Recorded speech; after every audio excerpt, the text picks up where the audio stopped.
Hello, hello, hello, everyone, and welcome to another night of NGS action on my particular stream. I am here tonight for this Division E West contest between Mosley and the Arconauts and Phoenix Rising Amethyst with my pal and teammate, Karama. Say hello to the world, Karama. At least I thought he was here. All right, say hello, Karama. I think I have it fixed now. Hello, everybody. All right, had a little bit of a technical snafu at the start. So we're going to be jumping into the draft pretty soon here, so we'll have to talk about map bans and picks later. But we're going to Alterac Pass.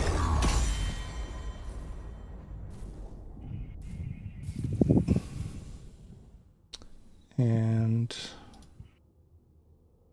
there we go. So here we are. Talk a little bit about the map bans and whatnot. So Phoenix Rising Amethyst won the coin toss tonight, and they chose first hero pick. So they're going to be on the right side of your screen in the red. And on the left side of your screen in the blue, you have Mosley and the Arconauts, and they chose this map. So they must think of it as a little bit of a home field advantage for themselves. And we kick it off with the first ban, Cassia.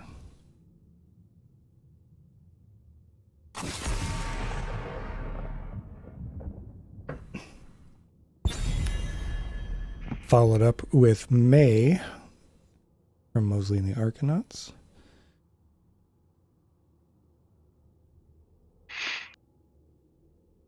Map bans, Volskaya and Infernal Shrines were banned out by Mosley and the Arconauts, and Phoenix Rising Amethyst banned out Towers of Doom and Tomb of the Spider Queen. So we will not be seeing those four maps tonight. Deckard Cain out of the game, as well as Gazlowe. Any surprise bans here? I'm kind of surprised that Amethyst went with a Deckard ban there. I know they like to play it, so maybe that's a contested pick between the two, and they weren't considering it as the first pick. Mixing it up a little bit. Going with Sonya.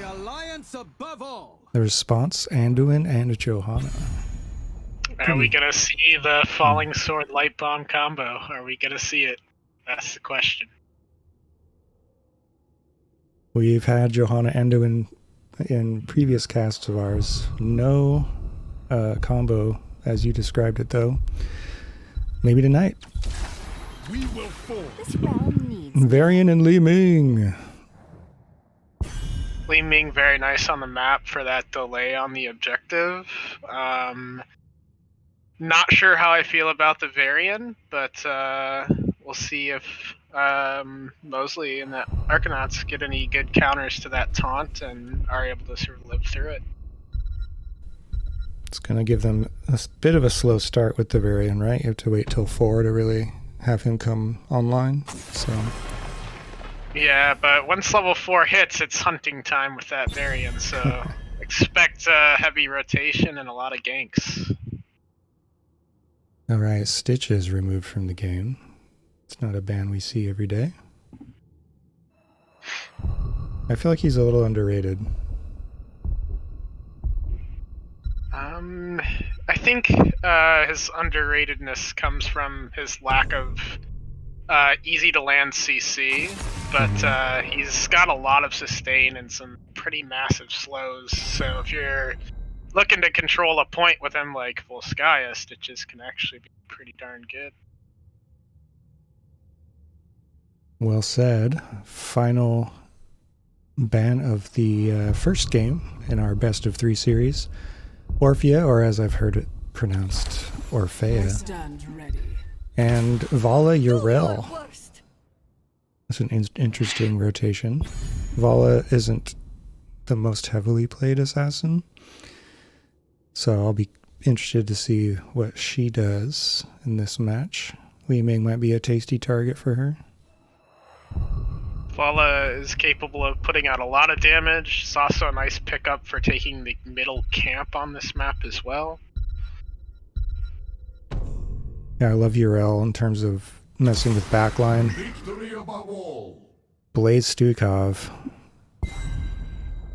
Going with very beefy frontline. And the response is Samuro. So I there actually are, like that Samuro pick here. Yeah? I think that's what I see from Phoenix Rising is just hyper carry Ming, right? Right. And I think Samuro can get back there and harass enough to kind of deter a lot of Ming's ability to really capitalize. She's got a lot of frontline protecting her, but Samuro's pretty slippery. So if he gets in there and applies pressure, I think that could cause some trouble for him. Is it hypercarry Li Ming or is it hypercarry Sonya? Sonya is so overtuned right now. You could probably call it either one, to be honest. Seeing the Blaze come in though, it makes me wonder if that's actually going to still be taunt. I would hope that it's taunt because you have the Ming blow up, but they could also look for Smash. Not sure if I would want Twin Blades, but I think Smash might be viable, right? But I'm still hoping for it to be taunt. All right, well, let's get into the game. Game 1, best of 3 series, Division E West. And how'd you like to announce the blue team for us? All right, so the blue team, Mosley and the Arconauts, we have Samuro played by Arco. We have Robbie Black on Anduin, Don Solo on Urel, Miding on Vala, and Mosley playing the Joanna. And over on the right side of the map, Phoenix Rising Amethyst. I'm going to pull up the list for myself. Sonya played by LDAP, Tongan playing Varian, Sylvester Chung playing Blaze, Stukov played by Little Barista, and Li Ming played by Random Person. And we're off. 4v4 in the middle to 5v5. Some sprays coming out. That Sonya spray on the bridge always reminds me of Ziggy Stardust. A little David Bowie action. It's one of my favorite sprays. Let's see if we get an early first blood here. If it's just going to be some dancing. Varian getting below 50%. And looks like heading top. Samuro getting started. Bot lane catching those 4 XP globes. And change Urel versus Varian top lane. Nice stun there from Dan Solo 56.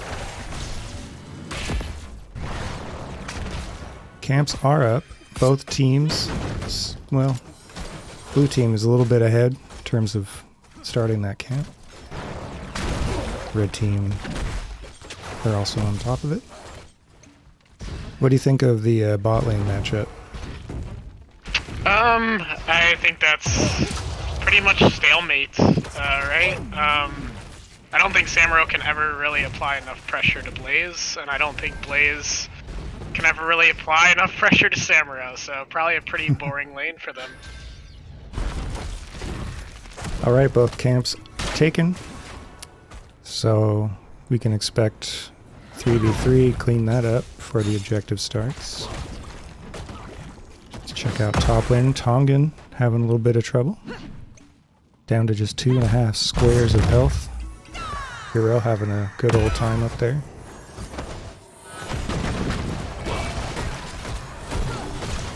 The scrum continues in middle. LDAP taking some poke damage. Miding is front and center. Look at those autos. Yeah, Vala's going to be pumping out a lot of damage this game, playing into triple frontline, especially when she gets late game mana core. Hit like a truck. Oof. Close call for LDAP. Tongans lets Dan Solo walk on by. It's not the target that they wanted.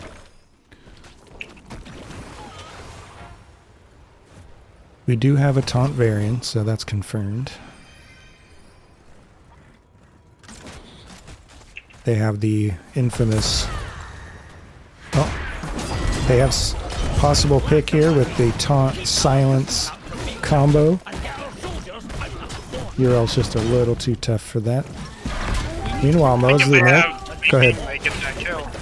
Yeah. Mosley and the Arconauts move in, and they've started the timer on the objective. They only have to hold it for another 16 seconds. Phoenix Rising Amethyst coming in from center. And here we go, folks. Silent Circle drops down. Robbie Black survives it, though. Arco taking a Li Ming orb.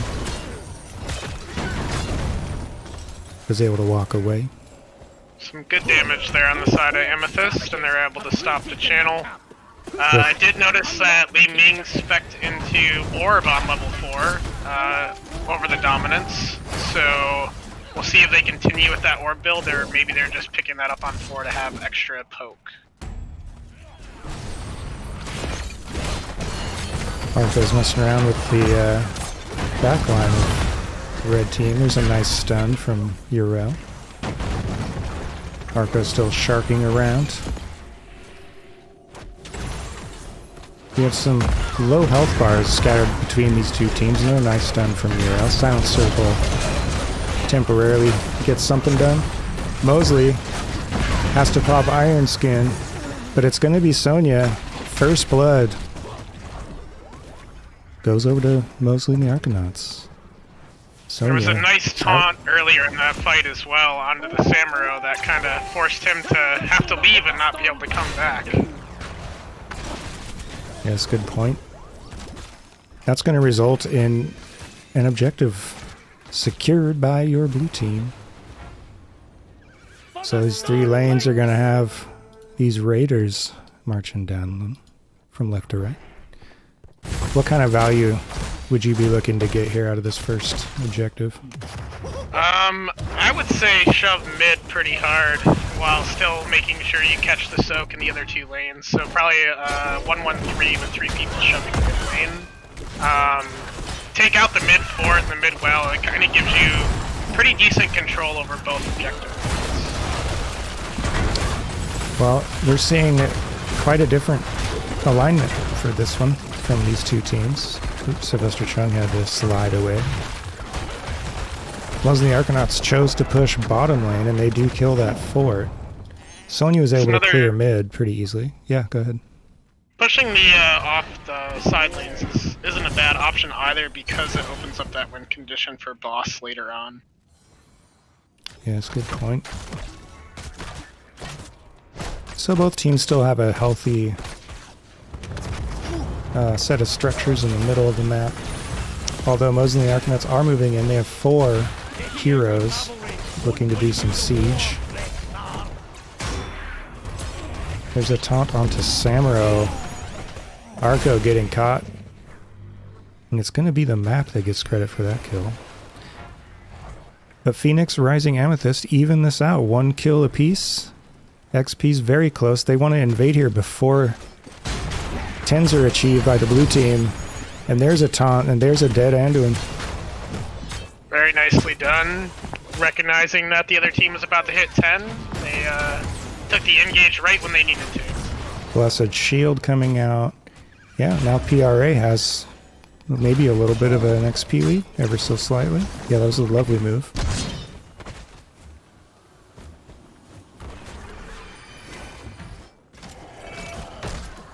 Mosley meeting, cleaning up that stolen camp. Random person, Tomjin, and Little Barista. Looks like they were trying to, they were thinking about moving toward the objective, but not quite yet. PRA takes their camp. And we have 3 people moving bot. Sylvester Chung is low.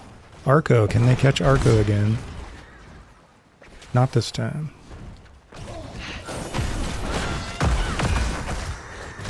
Any surprising level 10s now that both teams have them?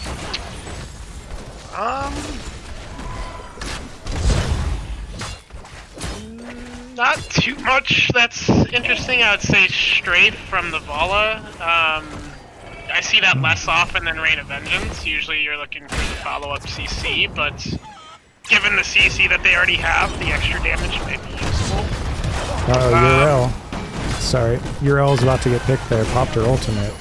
The slappy hand pushes Arco away. Go on. On the side of Phoenix Rising, the combustion coming out, that is also something I would not have expected, but could provide the extra damage in addition to the Li Ming, get some resets and allow him to pop off a bit. There's a channel from Robbie Black. The orb does not quite stretch far enough. And the blue counter, the blue timer is counting up. There's a taunt, there's the silence circle, there's the combustion. The spin to win from Vala is going to get Stukov, but 2 members of Mosley the Arconauts, maybe 3, yes. That's 3 kills, maybe Mosley as well. PRA looking for it. No. So 3 kills to 1, PRA feeling it right now. That's another team fight win for them. Very nicely done. Just as I thought, they used that combustion to just chunk people down, and then Li Ming just started popping off with those resets. Oh, and the the suicide kill from Samuro. Does manage to get Sonya, it works out, but Samuro's going to be out of the game for another 16 minutes, as he also dies. Both timers have been advanced, but both are now stopped, and we have a 4v4 situation. Both camps are up, by the way. Dan Solo's ready for that combo this time in the top lane. Mosley heading up top to help, perhaps. And Sonya has started the red camp. Meanwhile, Roy Black and Meeting have started the blue camp. LDAP on top of that macro. We have 4 red life bars. Playing defense here, and there's a nice engage. The silence, 150 health on Urel. She's able to walk out. So close.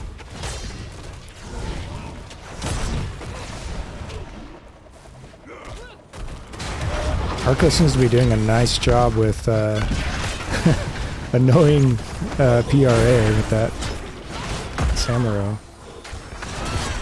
There's the taunt, there's the spin, silence underneath. Celestra Chung lunging in with a stun of their own. And Urel got blown up. And when almost got there in time with the salvation, but not quite quick enough to get the save. Ooh. Yes, and the CC chain. That's going to result in a dead Johanna. Arco spinning to get out. Maybe getting a kill in the process. Yes, Li Ming dying. 4 kills to 8. PRA in the lead, according to that metric. Savvy play out of Arco. But they're not able to move in. Keep an eye on them, too. They gotta keep an eye on that Samuro. That's another reason why this pick is nice on the map, because if they push in on objective, Samuro could again just go backdoor and cap that. Right. Because what you want to do is go get that side soak. But you're just sort of locked in here.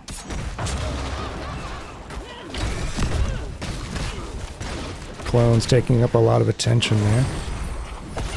Dan Solo looking for the channel. There's some burning oil on the ground, slowing people down.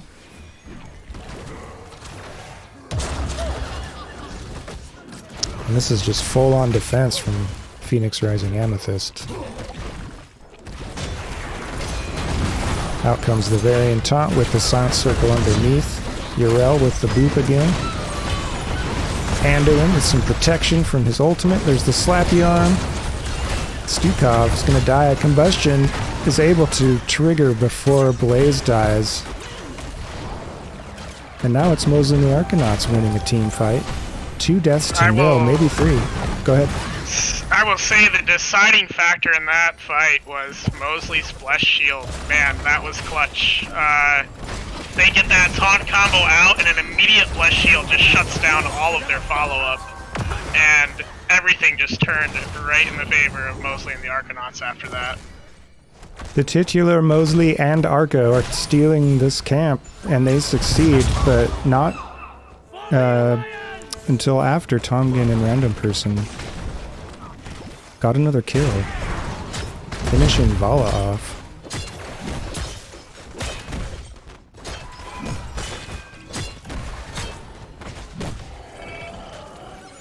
Have to use this game as a reference for Galderon on how to use his plus shield. Calderon playing tank for our team. Just in case you didn't know the reference. There's another taunt, another silence. Well coordinated. Ooh, the boot back into the silence. Mosley at 500 health, 400 health. Yrel getting some work done on the annoyance factor along with Samuro. Very pesky playstyle here is paying off. Random person in trouble, having to blink away from Mi Ding, who is taunted by Tomden. Meanwhile, LDAP above that is taken out. Sonya getting credit for that kill. Or Johanna, rather. Not Sonya. That's going to result in some serious pressure here in the middle. By the way, the objective was taken by Mosley and the Arconauts. So many other things to talk about. I think I might have neglected that detail. Top Keep has taken maybe 70%, 75% of its, or 25% of its health.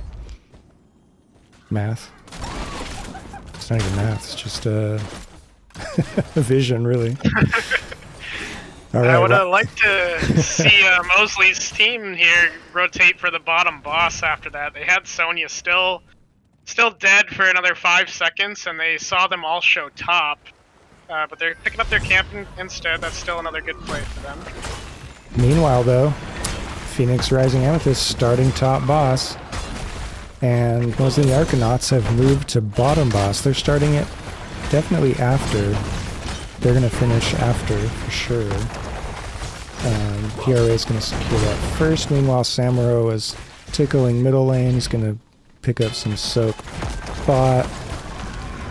Top boss is turned red. And members of PRA are backing in concert as the bottom boss is turned blue. And it looks like Mosley and the Arconauts want to get some value bottom with that boss. You have to remember they did emphasize this lane during the first objective. They have their boss pushing on to keep as well, while they still have a healthy forward top. So I think this is the right call for them. Yes, well said. The boss has reached the keep and is doing damage.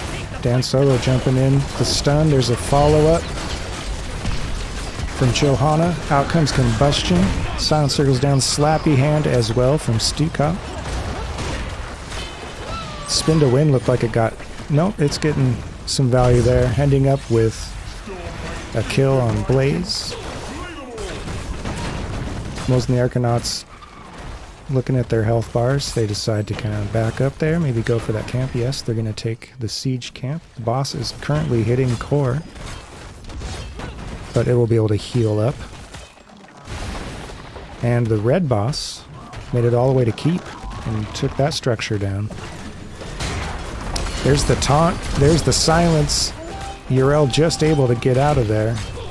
LDAP spinning, trying to get the kill. The camp is turned blue. And 20 is about to be online for Mosley and the Arconauts as well. They're just... There it is. They hit 20. Let's see what they pick up. As Phoenix Rising Amethyst are still at 18, so they're going to be really hungry for XP. This should... Oh, they're moving in. They don't care about the 20 to 18 difference. They're feeling it. They think they can get their combo to work. 300 health on Yrel. So close. Blaze trying to get out. Combustion. Yrel does die. Sylvester Chung's still alive. 100 health. No. Blown up. Tomgen now super low. Arco below 400 health. There's the taunt. And there's the kill on Johanna. Vala is also destroyed. LDAP is going to head back to core. No, interrupted. Savvy play by Arco. Might have been risking their life. Kind of low on the health bar situation. It's a good fight for Amethyst. They took that fight down level 20s, came out on top. I think it was a fight they needed to take. If they forfeit the objective there, I think the game ends. So, very nice of them to get in there, take a good fight, and come out on top. The taunt silence combo catching Arco, but Samuro is able to get away. Spins around a little bit in the mud.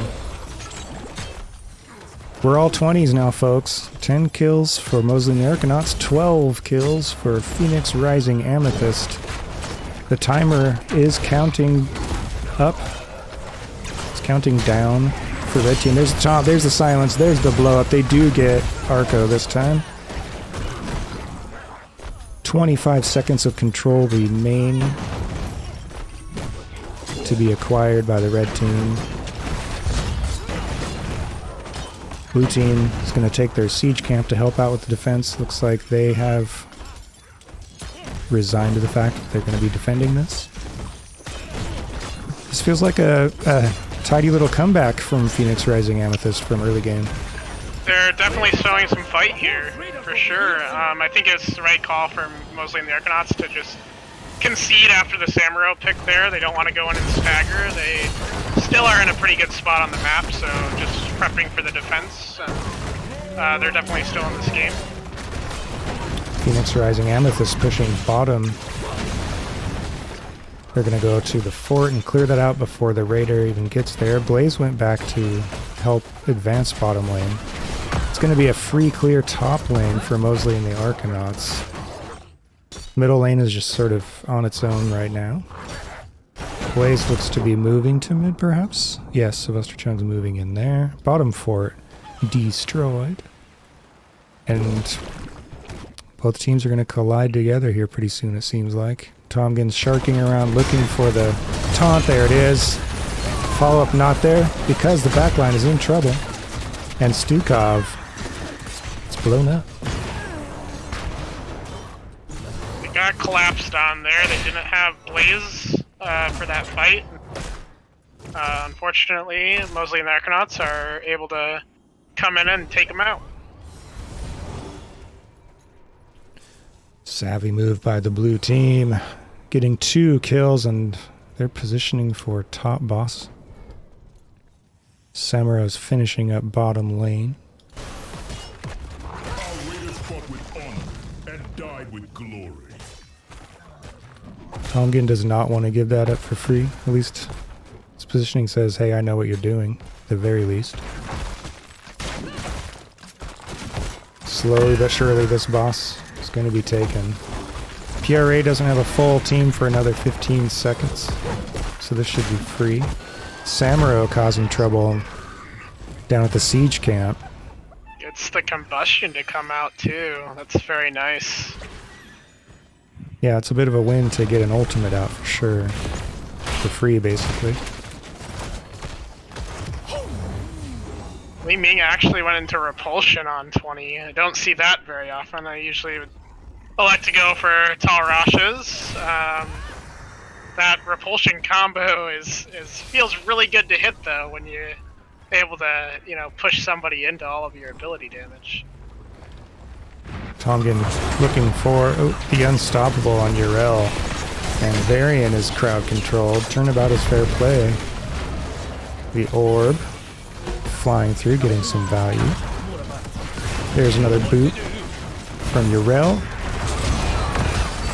And Sonya is blown up, and Varian falls. That's 2 dead for PRA. It's looking pretty scary for them now. There's another stun from Urel. Boss is still very healthy as well. Should be game number 1 going over to Mosley and the Arconauts here. This does look like GG. Health is falling precipitously. And that will be that. Game 1 is in the books.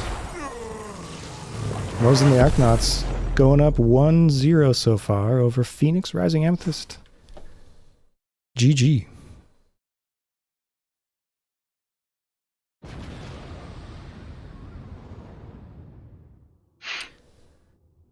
Wow, that was an interesting match, wasn't it? Very back and forth, as the cliche goes.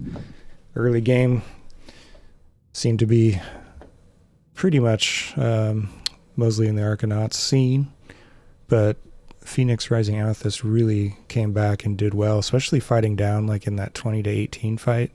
A lot of those fights were pretty much decided on the timing of when the ultimates were used. Phoenix Rising Amethyst had a pretty disgusting combo with that combustion, pretty much taking everybody down to around 50% health, and then Li Ming just coming in with resets. They also had the taunt silence combo as well, locking down a target and putting out a lot of burst damage. But a lot of those fights were turned very well by Mosley and the Arconauts with the use of Blessed Shield and the use of Anduin's Salvation coming in clutch there to get a quick protect on somebody and stop a lot of that burst damage. I saw Blessed Shield come out at least 2 times that game that I saw where Blessed Shield completely saved the fight. The taunt would come out and target's about to get blown up, and Blessed Shield was just like thrown out immediately and stunned like 3 people and just shut down Amethyst's entire engage. So great use of the Blessed Shield by Mosley there. Tasty combo play out of both teams for sure. Samuro and Yrel seemed like highlights to me. Just the amount of disruption that they were causing, the distress, you know, always looking around, flanking, coming in from behind. Yeah, a lot of annoyance, for sure. A lot of making the other team tilt, so to speak.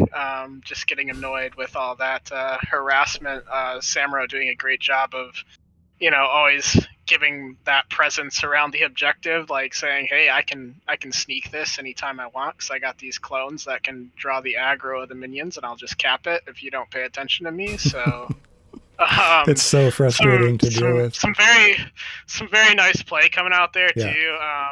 Vala going into Farflight Quiver on 20 with Mana Core, just that increased range. Vala at that point is super safe and just chucking out a ton of damage. Just hits like a truck when she has Mana Core. It's 6% max health every third auto. So a lot of damage coming out there too. Yeah, top damage in the game, 82,000 for Vala. Getting it done for their team on Siege as well, 85k. So yeah, nice Vala game. 97k healing from Anduin, and Stukov, 79k. Top XP in the game goes to Blaze, Sylvester Chung, racking up 17.5k. Samuro, on top of all the annoyance, also finishing with 16.5k, so pretty much right up there with Blaze. Really, really fun match to watch for sure. I wonder where we're going to go next. I'm going to pull up the map screen so we can look at bans and so on, since we didn't see that in the pregame. Let me update the points here.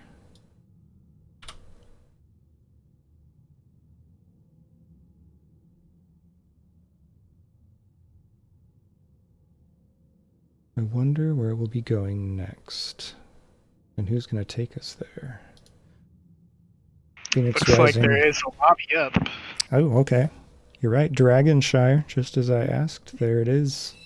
Asking, you shall receive.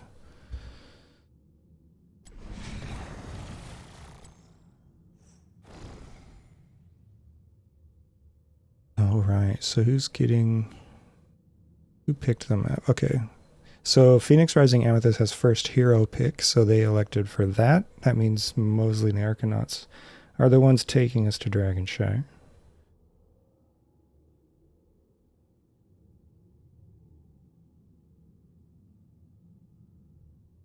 Dragonshire. What are your initial thoughts there? As a drafter, what are you starting to think about at this point? Well, my eyes have been opened on this map. This used to be one of the ones I struggled to draft, and then Shredded Wind coming in as the coach for our team has enlightened me. So I would say, look for a solo laner that does not die, and that can do pretty well up there. Look for someone to be a strong bot lane anchor who can kind of just stick around bot lane, and once you guys capture the point, it's hard to take it back away from them. So you some picks there that are very strong, or like the Chromie or Junkrat. And then have a strong mid lane anchor who can make sure that you're not missing the soak mid. I think a lot of this map, a lot of teams end up forgetting about mid lane during the objective, and there's a lot of extra soak there that gets missed. So having a mid lane anchor and making sure that you can catch that soak, and then you have your tank and healer kind of rotate between mid and bot as needed, and if you have a tank that's capable of providing gank pressure, you can maybe catch a rotation and get a pick in the meantime. Yeah, that Bermuda Triangle in the middle is a tasty hunting ground for sure. And yeah, I like the point that you're making about having that established role, like in the middle, right? Like you need to get the XP here no matter what, as opposed to a 4-person rotation, which can sometimes get broken up as you're moving through that triangle, and it can become kind of a confusing mess. But both of these teams look pretty organized in game one, and this map is a test of organization for sure.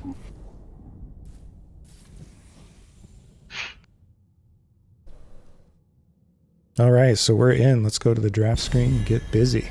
Dragonshire game 2 of this best of 3 Division E West matchup. This is a flex match for these two teams. In NGS, we have weekly matches, and then we have some matches at the end of the schedule that are called flex matches, so they need to be scheduled at some point during the season. It's not a fixed thing, it's just whenever the two teams agree. So this is one of those flex matches. And do we see a Samuro ban here? Samuro is pretty decent in the solo lane on this map. He is also annoying because he'll come steal your camps. And there it is. There's the ban, so definitely making the adjustment there on the side of Phoenix Rising.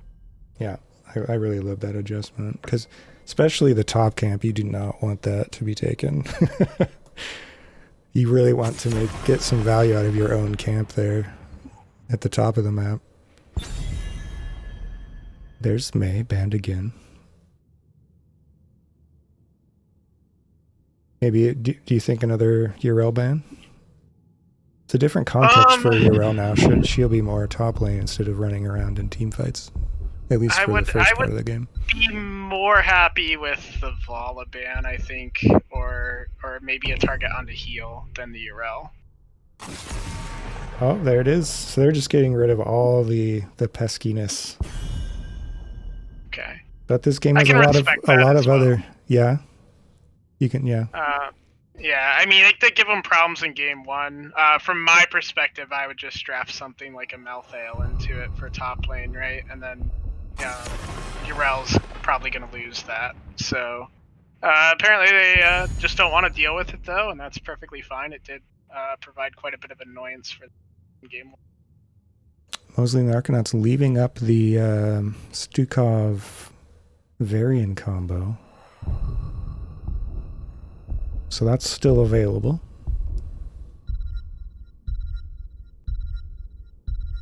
I'm just waiting with bated breath. Johanna taken away from Mosley and the Arconauts. Diablo is still available. Can be pretty strong on the map too. We will forge a great destiny. So we're swapping some heroes here. Varian's moved over to the left side of the screen, and Rexar, still popular on this map. Can be very difficult to deal with, although it seems like over the past few months people have figured out ways to deal with him. Yeah, Rexar, there's a lot of bruisers that are on the overtuned side right now, so Rexar not as strong in my opinion as he used to be. Like slam build Sonya should do just fine. Just the damage output from Sonya should be okay up there. a lot of people don't know, but Illidan's really troublesome for Rexxar. Illidan just dives onto the main body and says, "You can't do anything to me." So there's that as well. 1 stun, that's about it. Raynor, the easy DPS, out of the game. I like the Brightwing Sonya rotation from Phoenix Rising Amethyst. It's a really strong couple of pickups. Brightwing, of course, with the global option. Might see her teleport up top and help Sonya out. See how dynamic that ends up being. Lei Ming removed.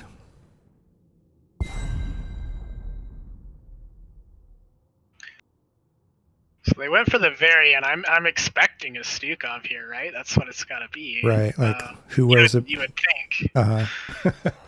Who's going to wear it better? That kind of a situation. Oh well, A variation. Wait is over. And Cassia, good follow-up damage there. Yeah, Cassia's been in a good place for quite a while now.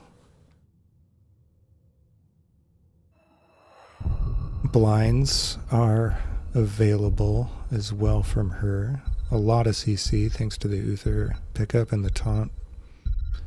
And the Rexxar stun. So there's the global. Falstad to go with the Brightwing. And Blaze. Returning for game 2. I'm excited to see the Falstad here. I think since his changes, he's... I wouldn't say he's like, breaking the game, but I would say that I feel like he's a little bit on the overtuned side right now. That new lightning build does a lot of damage. So we'll see how that comes into play here. Yes, and your favorite, Jaina, making an appearance. Jaina, so underrated as a mage. Just brings everything to the table. Wave clear, slows, high burst damage. People should play Jaina more. That's my opinion. Some nice one-liners as well while you're playing her. Okay, so what do we think here with this draft? I mean, I think that it kind of comes down to a similar situation at game 1, right? We have the taunt, the follow-up stun, we have the burst there, just like Phoenix Rising had in game 1, but as we saw in game 1, that Blessed Shield coming in clutch, the disengage that they had. Amethyst has that Blessed Shield in this game. They have the Joanna, so they have the ability to counter via those means. They have Brightwing Polymorph, which can help shut down that, as well as Brightwing providing spell armor for the taunted target to kind of reduce Jaina's impact. They have a Blaze stun, so if they get taunted and Blaze charges the backline can't follow up the taunt, so they don't get value there. So I think that Amethyst has the tools to live through that combo of the side of Mosley and the Arconauts. So we'll see how it plays out. Nicely said, nicely said. Do you want to call out the blue team for us? Alright, so on the side of the blue team, we have Arco on Cassia, Robbie Black playing the Uther, Don Solo on Rexxar, Mi Ding on Jaina, and Mosley playing the Varian. Alright, and Phoenix Rising Amethyst in the red, Sylvester Chung on Blaze, Johanna, who just got stunned, played by Tomgan, taking a lot of damage. LDAP is back on Sonya. Random person on the perhaps broken Falstad. And Little Brista on Brightwing, which I may have said twice. No, I think you got each of them once. I could be wrong too, but I think you did that right. Alright. Well, it'll be on the VOD forever, so if I messed up, it's forever. I love it. Both camps being taken, siege camps that is, bottom lane. We have Rexxar versus Sonya top, as expected. And Mosley and Random Person are duking it out in bottom lane. These two camps are going to be taken almost simultaneously. Random person doing a little hammer throw on the way up to mid, checking that out. Inherit the Dragon Knight's power And Mosley's right on this capture point, but there are two red health bars moving in, Tomgan and Random Person, preventing the cap for a little while. Right wing teleporting in on Random Person. Little Barista doing a nice job there, topping off their assassin. And Mosley and the Arconauts are parked on this bottom point. They're not going to give this up easily. Mosley going in with the lunge. There's the taunt. Level 4 achieved very quickly in this game. And maybe a dragon. Although only Sylvester Chung is in middle. LDAP having a little bit of trouble with this Rexar. Random Person seeing some kind of opportunity perhaps. Moving in on Rexar proper. Brightwing also teleporting top. So that's going to even out the two shrines. Nice pressure bottom lane out of Mosley and the Arconauts. Getting a lot of siege damage done just with their own hands, their own will. Getting a tower and the gate. Some nice damage coming in on the structure there. However, they were missing mid-soak that entire time while Amethyst was not. So we see about, I'd say a quarter level to half level lead coming in for Amethyst now. That could be key as we move toward level 7. Random Person and Sylvester Chung seeing maybe a little play in the middle. Not quite. A lot of emphasis on top. Go ahead. I would like to note that Falstad did elect to go into the Frequent Flyer, which is new talent on level 1. It's basically giving you Seasoned Marksman without the need to quest for it, because you get the activatable baseline, and then you still get the extra damage as well as you quest. So more of an auto attack focused here rather than the new lightning build I've been seeing. Yeah, I remember back in the day I watched a video on Falstad made by Fan, and Fan was like, you know, this is true with a lot of casters, and Falstad especially so. Don't stop auto-attacking with Falstad. A lot of his damage pie, if you will, comes from those autos. So we see some investment into that side of his kit. Meanwhile, continued pressure bottom lane by Mosley and the Arconauts. Tomgan trying to slow them down a little bit. Falstad, low mana, moves in. Fires off the lightning bolts. And that's enough to deter Mosley and the Arconauts from further damage. It's a nice recognition of the overcommitment top lane by Amethyst to push in there, get that well bottom, and take advantage. Yeah, commitment is continuing. Brightwing is back top lane. LDAP and Brightwing, Little Barista pushing in, trying to match value bot lane with top lane. Diving under fort shots. And we have a full-on fight bottom lane. Tomgan taking damage. Iron Skin has already used 170 health and blown up. That's going to be a dead Johanna. Mosley with no resources, opting to go back to core and recharge. Meanwhile, the top structure, top lane's gate and towers are dead. Arco moving in. LDAP getting kind of low. But Little Barista is there. LDAP is now going to back. More pressure bot lane as Robbie Black moves in. Dragon Strike whiffing. Random Person, low mana still. Moving through that Bermuda Triangle, going and get up against me Ding. Mosley and the Arconauts control both points, top and bottom. That means they could, in theory, capture the dragon right now. 3 members of PRA defending, trying to make that an impossibility. Arco throwing out the blind.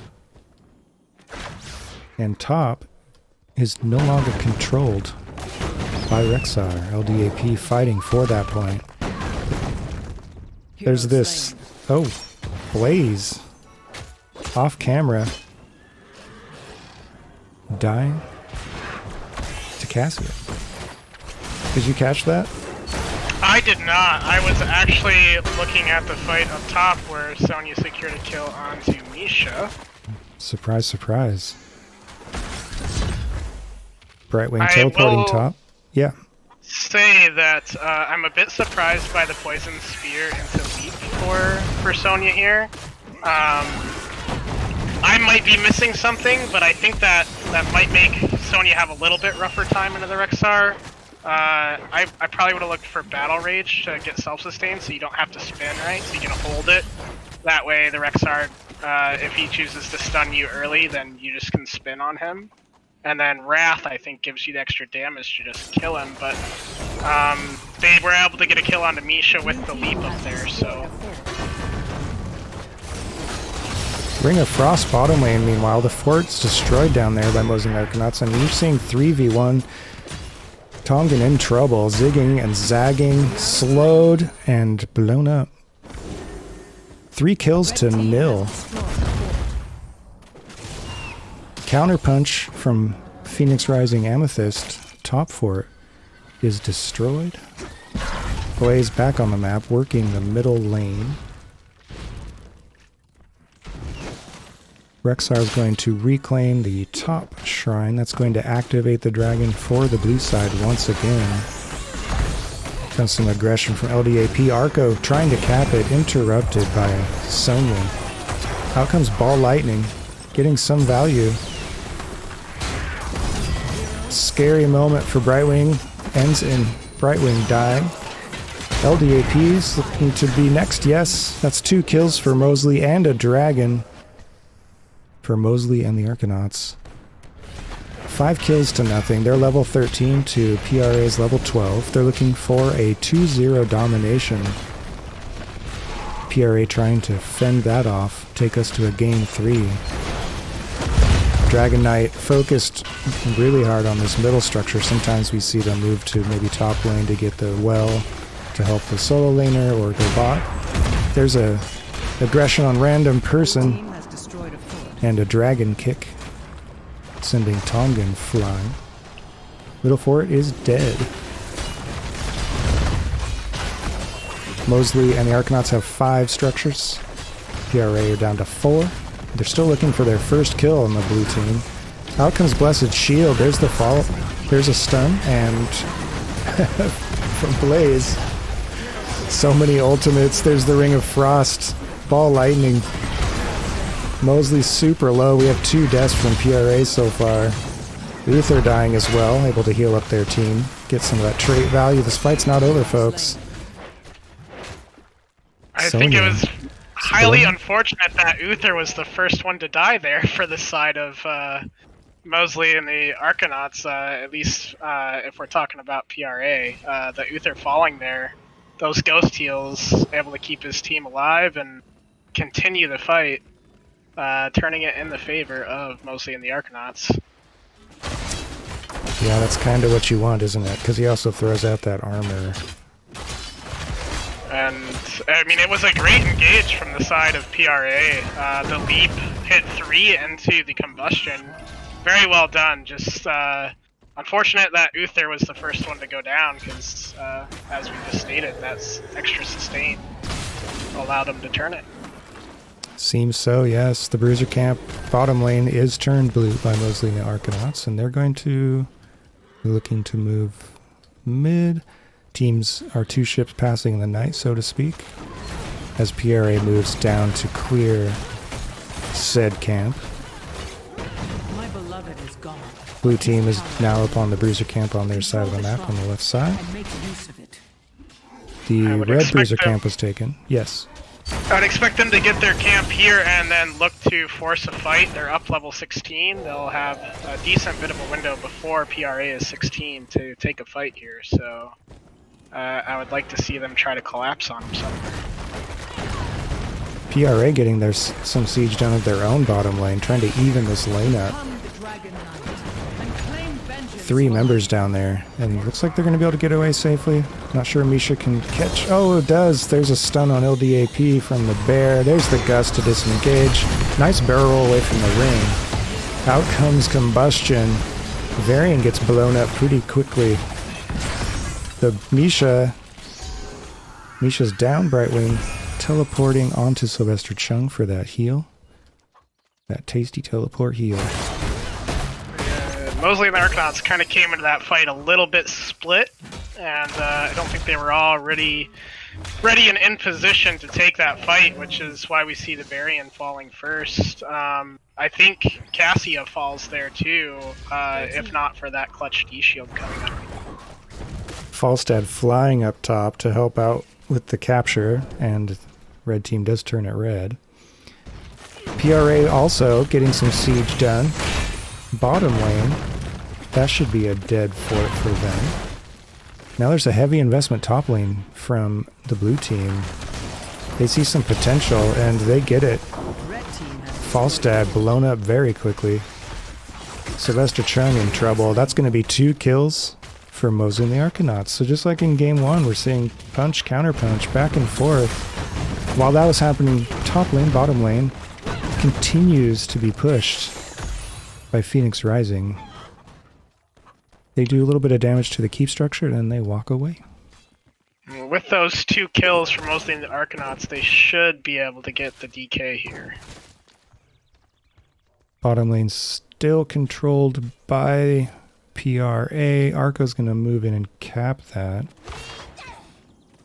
PRA's going to have a full team in 5 seconds. So they're going to have to move quickly. Rexar is being collapsed upon in top. Yes, Little Barista on the point is able to neutralize it, if not capture it entirely. And now it's Rexar who gets leapt on, goes into stasis, plays dead. Ring of Frost coming out. Oh, that's going to result in 2 kills. Sonya got caught by that Ring of Frost. 3 kills all told. For 45 seconds, they have the run of the map. And even though Rexar dies there, that the feigned death coming in, I think, bought them just enough time for Mosley and the Arconauts to get there to land that ring and then win that fight. Yeah, so clutch use of the feigned death. And now the dragon is moving onto middle keep. You think they're going to go all the way to core here? Dragon's still pretty healthy. I would like to see them go for core here. They're going to pick up 20s here very shortly. 3 members still down for the side of PRA. That's enough time to get the shields off, and the core will fall very quickly once the shields are gone. Yeah, and blue team still has a lot of resources. PRA defending in force. Dragon Knight is almost destroyed. Core is at 50%. We're going to see all kinds of ultimates being thrown around now. Out comes Blazes. Oh, the blue health bar is sinking fast, but the core is 10%. Mosley, the last one standing, 8%. The defense is successful from Phoenix Rising Amethyst. Rexar walking away. The sole survivor. I think that's still good value though, yeah? I mean, 8% core, you have to be... Oh, look at this in the middle.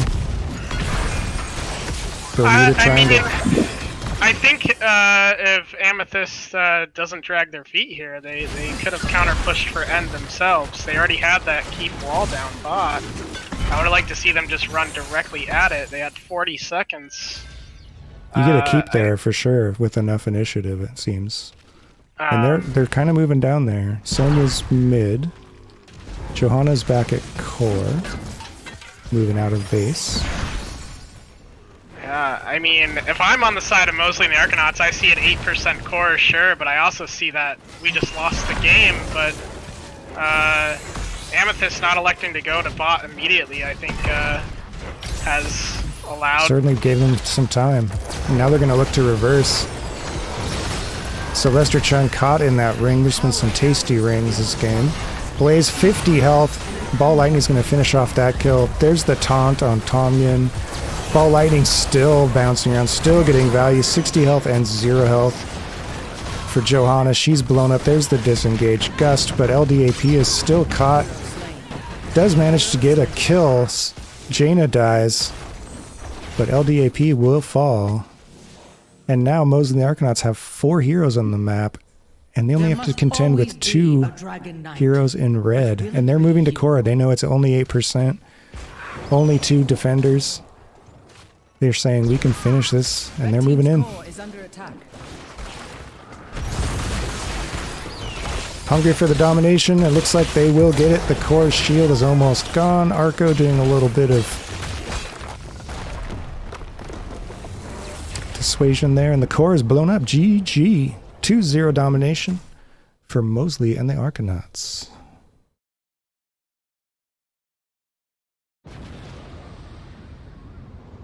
Ooh, yeah. PRA looked like sort of like in game 1. They started to find their footing, and it was starting to look kind of dangerous. They went from no kills to 9 kills pretty quickly as they surged back. But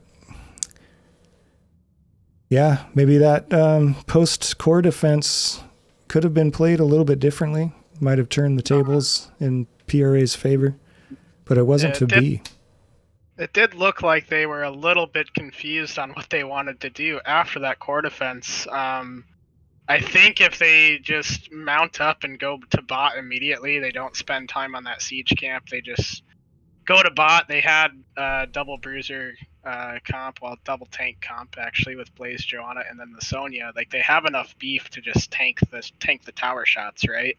I think they just go straight for that keep, shove through the keep, and then they have 30 seconds uncontested on core. That should be enough time to end the game, but maybe they thought they didn't have enough siege to do it quickly enough, given that they were the extra tank. But between Sonya and Falset, I think they would have had enough to get the job done there.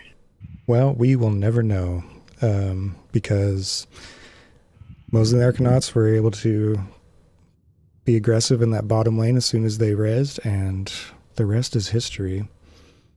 Nicely played, though, by both teams, all set long. Very fun match. Lots of action. Just looking at the stats real quick before we head over to an interview. Cassia, Arco, having an excellent game. 9 kills, only 1 death. Top hero damage in the game. Lots of XP as well. Just doing it all. Top XP, Rexar, 16k. Sonya with 14. Not too far off. Top damage for the red team, Falstad, living up to their name, their new name perhaps, as you were talking about earlier. 46k damage. And the healers, 51k for Brightwing, 37k for Uther. Of course, the numbers don't mean much when it comes to Uther. It's all about timing. Well, that can be said for most heroes, right? So, but anyway, I think we have an interview. So let's head over to, let's see, one of the NGS rooms and see. Alrighty. Yeah.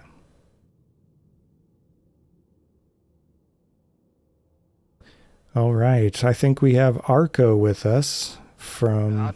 Absolutely. That's who you're stuck with. From Mosley and the Arconauts. Congratulations on your 2-0 domination victory tonight. Oh, well, thank you very much. How are you feeling after that match? Really good. We were pretty worried going in, especially since there was a last-minute kind of sub change out, so we were a little rocked there. Some people were playing different roles, and okay. Messed with your research a little bit, maybe? Yeah, absolutely. It did, there was an emergency meeting call, changing the plan, what our bands were going to be, blah, blah, blah, all that, and yeah, we're a little stressed about it.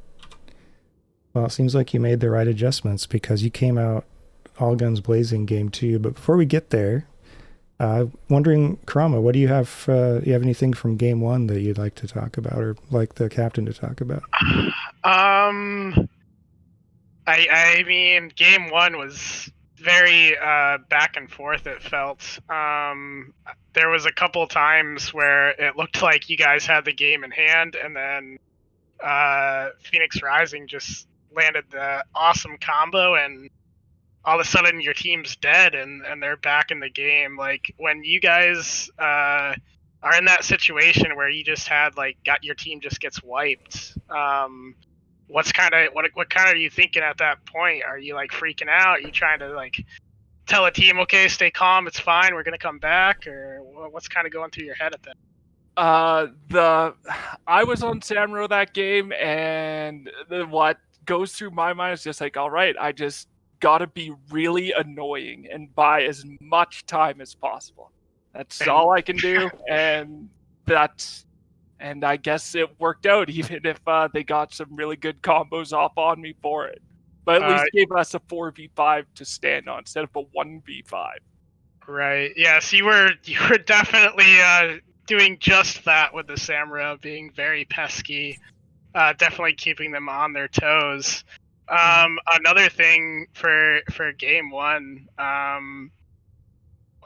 just the use of Blessed Shield. There was one fight where you guys got comboed on, the combustion came out, Li Ming was getting resets, and then it seemed like after that, I don't know if Mosley made this adjustment subconsciously, if you guys said something to him. Was there any comms there on how to use that Blessed Shield? Because after that, it was they hit their engage, and then Blessed Shield was immediately thrown on them, and it just shut them down completely. It was great use of the Blessed Shield, and very impactful in that game one. Yeah, Mosley's a great player. I can't really quite speak to what was going through his mind, don't want to put words in his mouth, but he's got really good instincts. Maybe it was a mixture of both luck and skill, somewhere in there. Truth probably lies somewhere in the middle there. Maybe a little bit of panic, but also a little bit of it was calculated. Holy crap, look what I did, let's go. Yeah, I'm sure that was part of it too, and it was just fight or die kind of situation. All right, that about wraps it up for game one on my end. Well, we have a question from chat. Ask him about the Stitches ban. Mostly. No, I guess your teammate it. who's prompting for this. Oh, wow. Wow, thanks, guys. Throw me under the bus. Okay. So I am an illiterate fool, and Stitches and Stukov both start with the letter S and T, and I fat-fingered the wrong button, to be honest. We knew the Stukov was coming up. But, whoops. That's all I could do at that point. We did talk about it a little bit during, as it happened.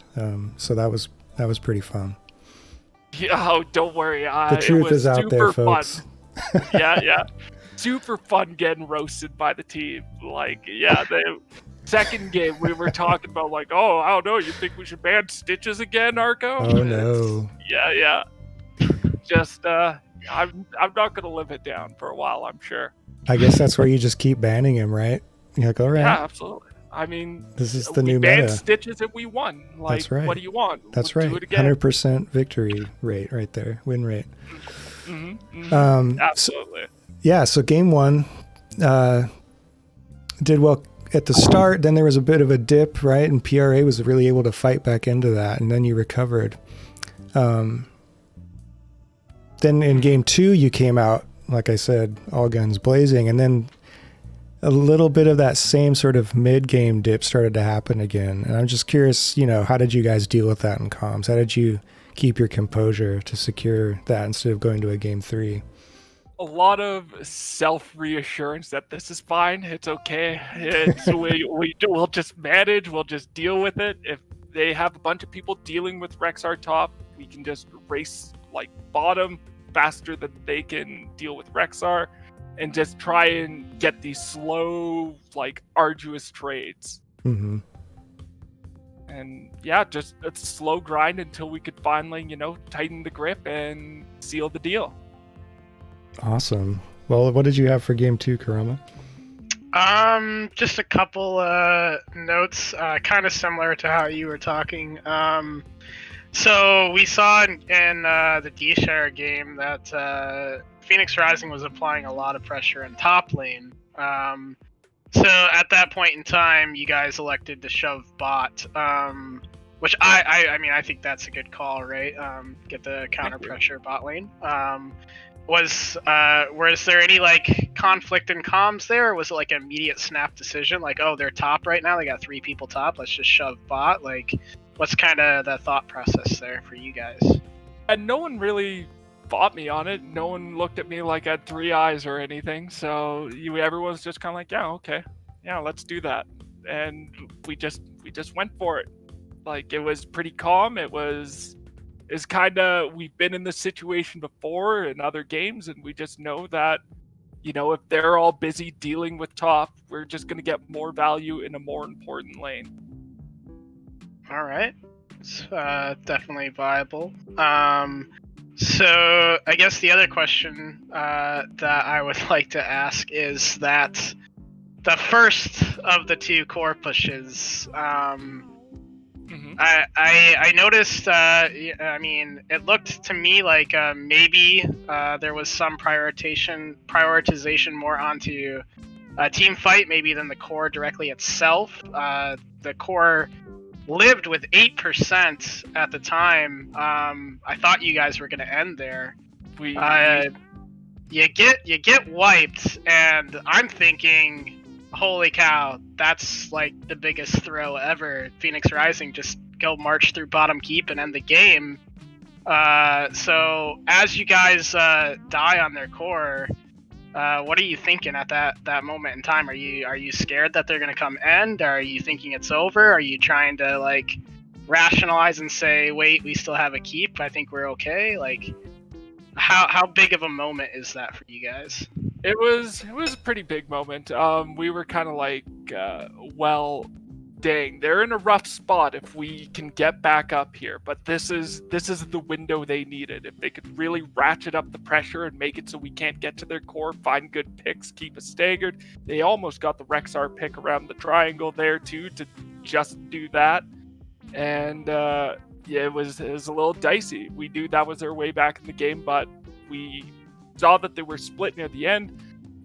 We could just go fight them down bottom, and then great, the game's ours. Like, any kind of man advantage means we get to their core. Right. Yeah, I thought that was a scary moment. I would have liked to have seen Amethyst press those kills a little bit harder and just, go for the win right then and there. But that's not how it unfolded. You guys were able to pull it out, and congratulations on the domination. Oh, well, thank you very much. It was a hell of a set. Really enjoyed it, had a ton of fun. All right, on that note... That's all I got for game number 2. Excellent. On that note, why don't we just go right into shoutouts? What do you have for us this evening? Well, right on. Odd, you're muted, by the way, here in Discord. Well done. That's why I have a co-caster. One of the many reasons why I have a co-caster. Let's go right into shoutouts is what I was saying, but no one could hear me. Well, I think stream could hear me, but you guys couldn't. Okay, so anyway, yeah, go ahead and who do you want to give shoutouts to this evening? Well, a very special shout out to Dan Solo, who came in and, last minute filled in for us, off roster sub. He did a bang up job. Like, no one can hold the off lane like he can, except maybe Mosley. Wink, wink. I would like to thank the team. I'd like to thank Phoenix Rising, the NGS staff, the casters, and everyone involved. I mean, it's just been a great experience so far, and I look forward to the rest of the season.